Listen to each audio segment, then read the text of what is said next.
BRICS group of countries exists not only to strengthen government-to-government relations, but also to forge stronger ties between the peoples of our five nations. Iqalile namhlanje ingqungquthela yamazwe e-BRICS esentini eGauteng nalapho umongameli Cyril Ramaphosa egxininise ukubaluleka kwamatyathanga orhwebelwano phakathi kwalamazwe. All sentenced to sentences ranging from 6 years to 22 years imprisonment. Bagwetyiwe ababulali baka Babita nabathandathu emva kokuvuma ityala lokumbulala ngaphandle kumasango ekhaya lakhe ngo-2021.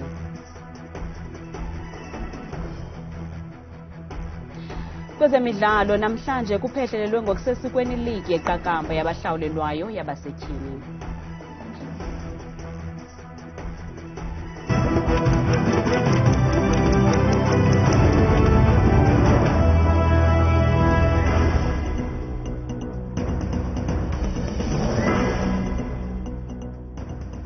Namkele kwakhona kwiindaba zethu ngokuhlwanje njengesiqhelwa ndamba indodwa ndamba nophumza sikhumba noyitoliki yolwimi lwezandla Bhutani Mzontsundu.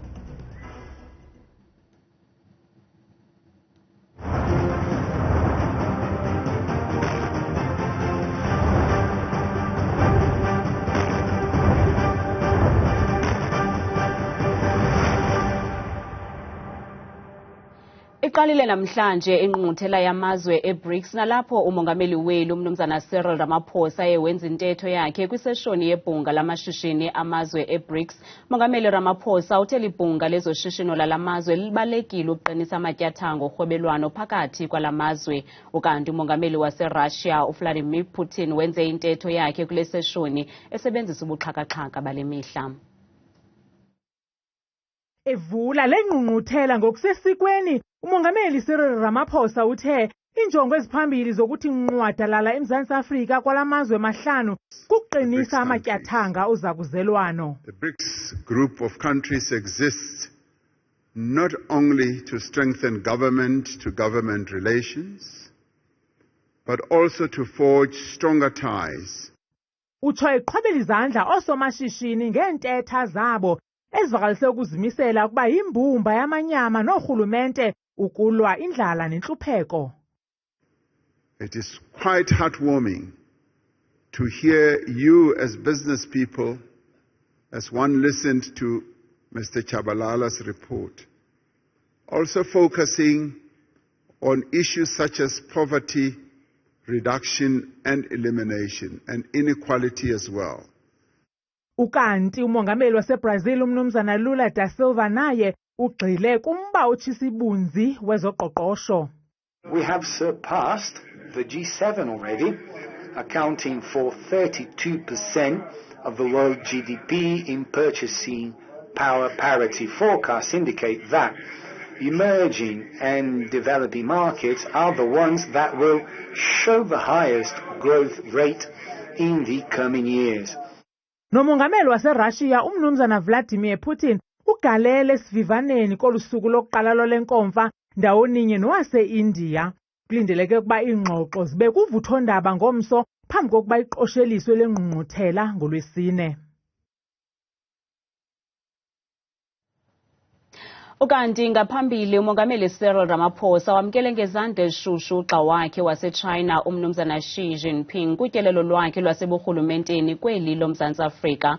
Loka Xi Jinping inxalenye yengqungquthela yamazwe e-BRICS neqhubayo kungoku nje de kube ngoLwesine. Umongameli Ramaphosa wenze umbulelo ongazenzisiyo kwilizwe laseChina ngokuthi qolo lityala imali kumacandelo ohlukeneyo eli lizwe. Umongameli waseChina umnumzana Xi Jinping ugalelekile kweli loMzantsi Afrika phezolo. Olutyelelo lwakhe luchana iintaka ezimbini ngelitye linye, nanjengoko ezimase ingqungquthela yamazwe e-BRICS ekwakutyelelo lwakhe lwaseburhulumenteni kweli loMzantsi Afrika.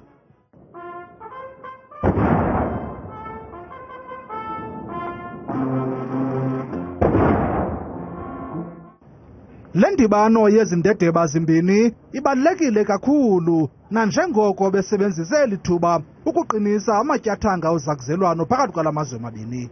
zininzi ke izivumelwano ezithe zatyikitywa ngala mazwe kumacandelo awohlukeneyo kuquka ezamandla. South Africa deeply appreciates China's support in addressing our current energy challenges as well. This includes the donation of emergency power equipment worth 170 million and availing a grant of approximately 500 million. Ukanti umongameli Xi Jinping uthi buhle kakhulu ubudlelwane belizwe lakhe nelomzantsi Afrika, watsho esithi la mazwe mabini aza kuhlala engumtya nethunga. China-South Africa relations have achieved 战略互信达到了新高度， Our strategic 各领 mutual 域 trust 合作 has 全面 reached 推 new 进， heights, and cooperation 多 across 边 the 协作 board has 更加 made 紧密， progress. We enjoy close 中南关系远远 multilateral 超越了双边 collaboration. 的范畴， Our 越 relations 来 go 越 way 具有 beyond 战 the 略意义。 bilateral scope. La mazwe omabini ayavumelana ngamxhelomnye ukuba i-BRICS kumele izingqi zayo zivakale kuqoqosho lwehlabathi. Bobabini ke umongameli Cyril Ramaphosa nomongameli Xi Jinping bathi le ngqungquthela yamazwe e-BRICS iza kuzala amathokazi kwaye bathi izandla zivulelekile nakumanye amazwe afuna ukuzimanya ne-BRICS. South Africa and China have similar views with regard to the expansion of BRICS membership, and we look forward to the discussions that we are going to have with other BRICS leaders later today during our retreat. Ukanti umnumzana Xi Jinping kulindeleke ukuba adibane neenkokheli zamazwe aseAfrika ekhusini kule ngqungquthela ye-BRICS kwilinge lokuqinisa intsebenziswano phakathi kweChina nelizwekazi leAfrika. Kusenjalo inxalenye yeenkokheli eziphezulu ze-ANC zibe nequgula nomongameli waseBrazil umnumzana Lula da Silva. Umba ubutshisa ibunzi i-ANC bifuna amava kuka-da Silva okubumba lo mbutho nanjengoko ujonge kunyulo lukazwelonke kunyaka uzayo. Kaloku umongameli da Silva wakwazi ukufunqula awubeke kwindawo ebanzi umbutho wakhe eBrazil emva kokufinqa isigwebo sakhe entolongweni. Learned very important lessons about the period that Brazil has gone through. That was a very difficult period. And the fact that President Lula did recover and came back as the president of the republic. Nanjengoko le ngqungquthela phakathi kwemiba eza kuyishukuxa ikukurhwebelana nezoqoqosho zikuluhlu lwemiba ezawunikwa ingqwalasela, yaye umnumzana Mweletsi Mbeki ukholelwa ekubeni uMzantsi Afrika unaso isakhono sokuhlumisa uqoqosho ze alunabisele kumazwe akumazantsi eAfrika. The reality is that South Africa is the biggest economy in Eastern and Southern Africa. Let's take it at that. It should be driving the development of the economy of Eastern and Southern Africa. Ukanti nabantu baphawule ngokuhlala kwale ngqungquthela neyona ineentloko zamazwe eziliqela kweli ityeli. I expect BRICS to be an opportunity for South Africa to bring more development. We shouldn't be depending on the Western powers. We should try to bring industries to grow. Ngoko ke i-ANC inethemba lokuba urhulumente uzawusebenzisa eli thuba alifumeneyo ukutsala abatyalizimali adale namathuba engqesho phambi konyulo jikelele lonyaka ozayo. Kanti ke abantu baphefumle ngale ngqungquthela ye-BRICS neqhubayo kungoku nje eSandton eRhawutini.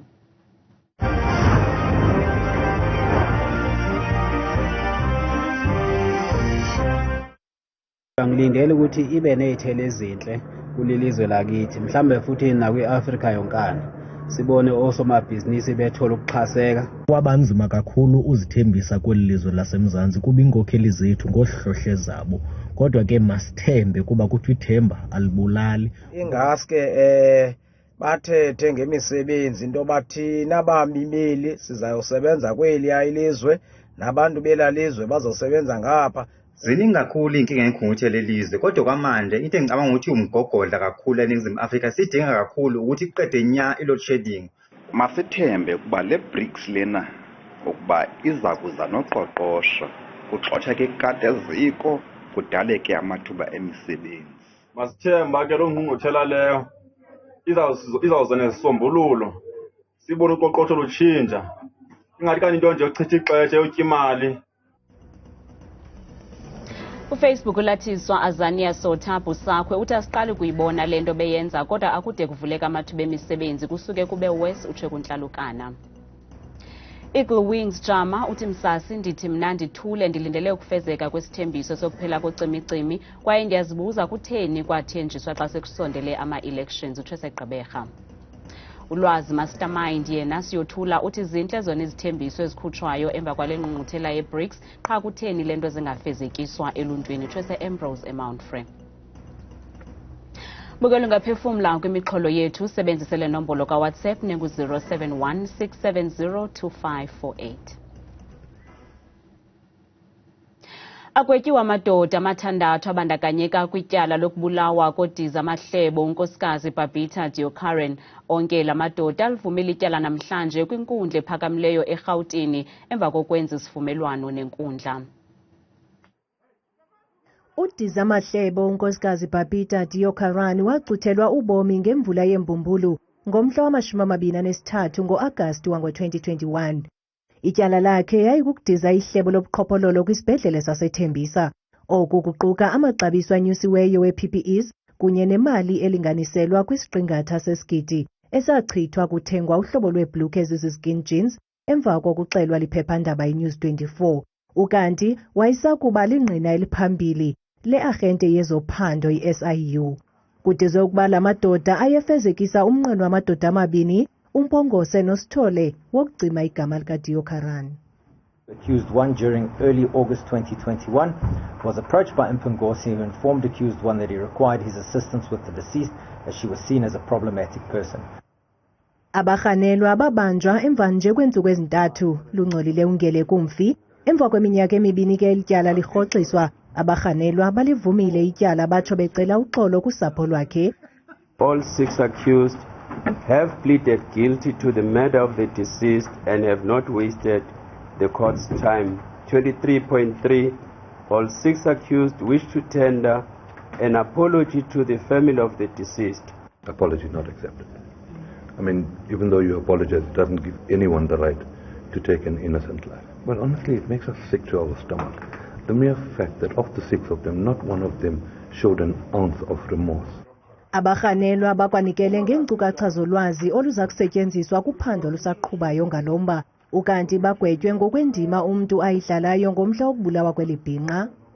It is clear that this act of killing Babita was to stop her from revealing the names of people involved in the financial irregularities at her place of work. All sentenced to sentences ranging from 6 years to 22 years imprisonment. This is after they entered into a plea and sentence agreement with the state. Okadiokaran washiya ngasemva intombi yakhe nabantakwabo abathandathu. Njengoko inkonzo yesipolisa yeli bisandolo kukhupha inkcukacha manani zolwaphulo-mthetho nalapho kufumaniseke ukuba bangaphezulu kwe-6,000 abantu ababuleweyo kwikota yokuqala kweli usapho lakwa-Makaula eBafuna kwaBaca eMpuma Koloni lusaxhelekile emphefumlweni lutyhola ngelithi utata weli khaya inxalenye yelo nani emva kokuba wathi wadutyulwa ngamapolisa aseMount Frere. Olu sapho lutyhola ngelithi umfi unyaniso Makaula wayekunye namanye amadoda elali beqhuba imfuyo abayihlangule emaseleni ngethuba kufika amapolisa ethulula ngerhuluwa kumfi engabuzanga. Kokusekuzeni kusa umhla wama-21 kuJanuwari walo nyaka ngethuba umfi unyaniso Makaula ehamba namanye amadoda elali bevela kuhlangula iigusha neebhokhwe zikamzala wakhe ezazisandula kukhutshwa esibayeni.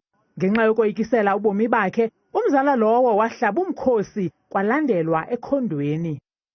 Kwafika abantu ebusuku phango-10 emva koko ndeva ke ukuba ikhona into eyenzekayo. Ndazama nje xa ndaphuma sebehambile. Kuzanyiwe ke no-Mr. Zembe ukuba kuvuswane ngale ndlela esiqhela ukwenza ngayo singamafama.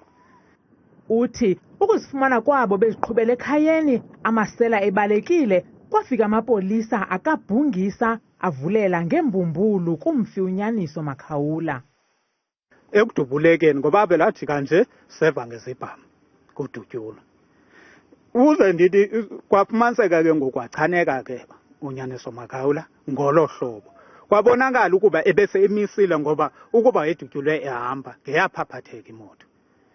Amapolisa aseMount Frere atyhola ngelithi kwakutshintshiselwana ngerhuluwa kodwa ngokwentombi kamfi ngamampunge lawo ngoku izama ukuba kuvela inyaniso kodwa ifumana izigrogriso.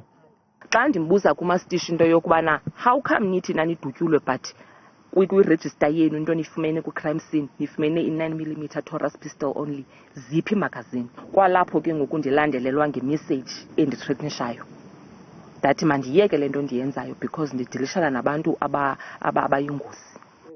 Uthi le meko ichaphazele kanobom impilo yabo. Umama zange watya pilisi pressure but ngoku uzibhaqa esitya zona. Nam bendine-session ne-psychologist on Thursday. Kulapho ke baye babona into yokubana no mabandithumele eMthatha because bandidiagnosa nge-severe depression. Abebutho lophando elilodwa i-IPID ithi sele bekwisigaba sokugqibela ngophando. Kwiindaba zethu kuChannel 163 ngokuphathelwa yiNewsroom Africa, ndinguntsiki Noyiya eBuffneck kwaBhaxa.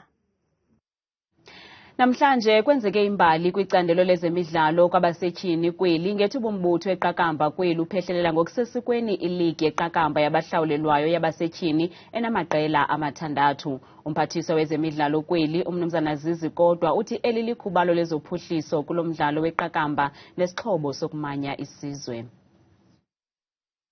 Umbutho olawula umdlalo weqakamba kweli Cricket South Africa wenze imbali kwicandelo lezemidlalo labasetyhini kweli namhlanje ngethuba ubhengeza amaqela abasetyhini aza kuthabatha inxaxheba kwiligi yabahlawulelwayo neyoqala kweli eloluhlobo. It is a moment of great pride and excitement as we take another significant step towards empowering female cricketers and promoting gender equality in sports. Ukanti umphathiswa wezemidlalo kweli umnumzana Zizi kodwa uthi le league iza kukhuthaza namantombazana aselula ukuba akwazi ukufezekisa amaphupha awo. This league will serve as a catalyst igniting the inspiration of young girls who dream of taking this sport seriously and making a living from it. It sends a powerful message that every aspiring cricketer, regardless of their gender, deserves a chance to compete at the highest level and to inspire others through their journey. Loka kodwa uthi le league ayilokhubalo nje kuphela kwakho iza kuba sisixhobo sokuzisa inguqu kulo mdlalo. Thabile Makhaphela selengqangile neMozulu.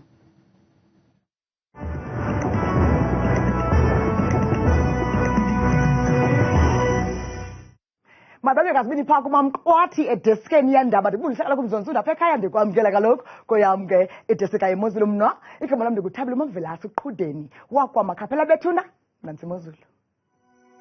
Nalo ke iphondo lokuqala kuphaya eMonti eMpuma Koloni eziphunzana nge-19 ngamafu njengephi phaa kwasekuseni ngomso ngorhatya futhi kusenjalo phaya koGqeberha nengqinkezi kufuphi ngaye kaloku la 15 degrees wentshizane.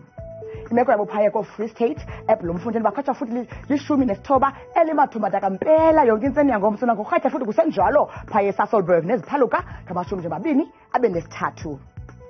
Mbukele ekhaya emajongeni phaa kwelaphondo laseGauteng eJohannesburg nge-23 licwengile izulu phaa yonke intseni yangomso kanti emini futhi eVereniging nge-24.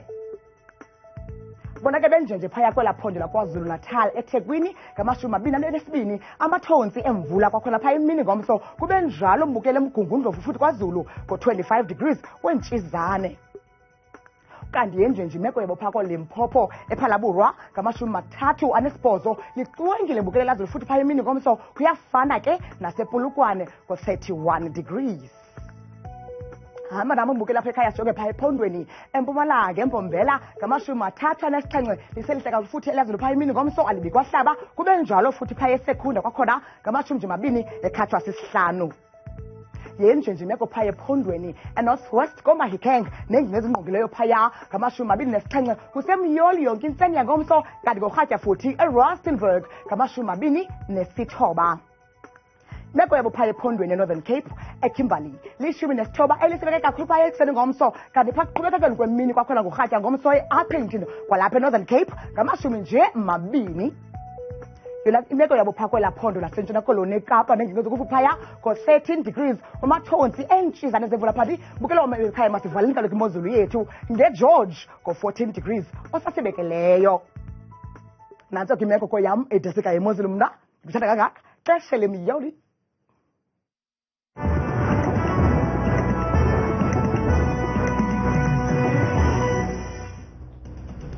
Ungazifumana izindaba nezinye kwiqonga lethu le-YouTube @Iindaba Zethu 163 kamnandi mawethu.